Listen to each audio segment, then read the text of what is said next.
versus Board of Education and the Civil Rights Movement, and we're talking to Dr. Revis Mitchell. Dr. Mitchell, as we promised before we had our ended our second segment, that we'd give you an opportunity to talk about that critical period between 1954 and the 1960s, with the beginning of the so-called Civil Rights Movement, this period of massive resistance and etc. Talk about some of the historical developments in that particular period. I certainly want to set the stage, but in a conversation with my son Roman, who's 12 years old, who's a student, Roman reminded me that we needed to point out about who Brown was. We referred to Brown. Linda Brown. And he reminded me that Linda Brown had to walk about 2 miles to school every day, and her father became upset because in Topeka, Kansas, where they lived, they walked past a school that white students could attend. And it's very poignant. Linda Brown is still out on the circuit. She's still lecturing. But she pointed out that she asked her father one day, why do we have to go past these schools? Why come I can't attend? And Mr. Brown, in statements and written comments, he pointed out how bad he felt to tell his daughter why she couldn't attend. That he didn't believe she was inferior in any way, but the system. So that led Brown, who was a product of this post-period, post-war, to take resistance, We'd see that in America. You know, the irony is that many of those young people who, 54 through 60, who are educated, become the college students who, when the Civil Rights Movement comes about. When you look at Birmingham later, and you look at Arkansas, you look at Little Rock, these people have been exposed to the media. They've read of Brown. I think what sometimes missed when looking at African-American culture is there have been discussions in churches and in clubs and in schools about what Brown meant. And suddenly it empowered the people. It empowered the people to follow nonviolent, passive resistance, but to take a proactive stance.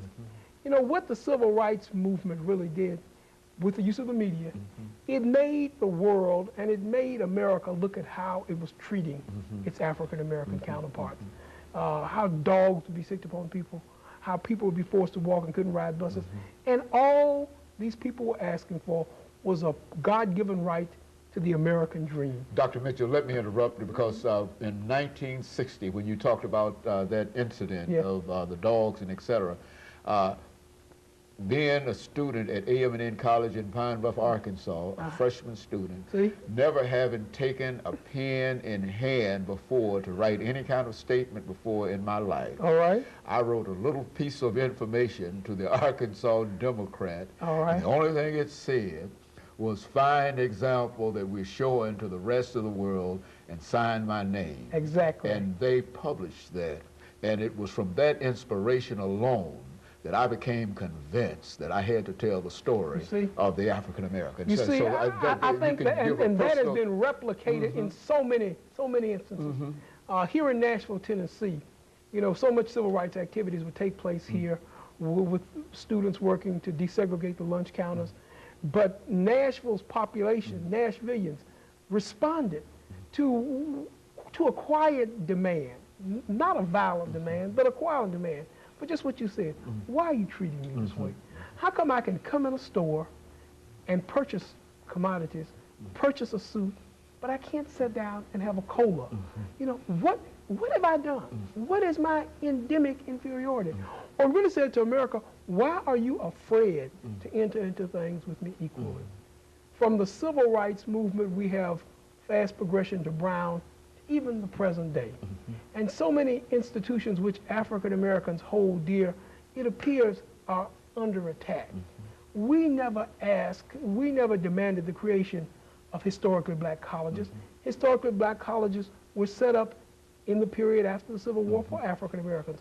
But from those colleges, we learned the lessons of the Civil Rights Movement. We learned the lessons of Brown. And many times now it seems that there's a forceful effort in America to dismantle those colleges, those institutions, everywhere from Jackson State in Mississippi to what some see as an attack on Tennessee State here in Nashville, Tennessee.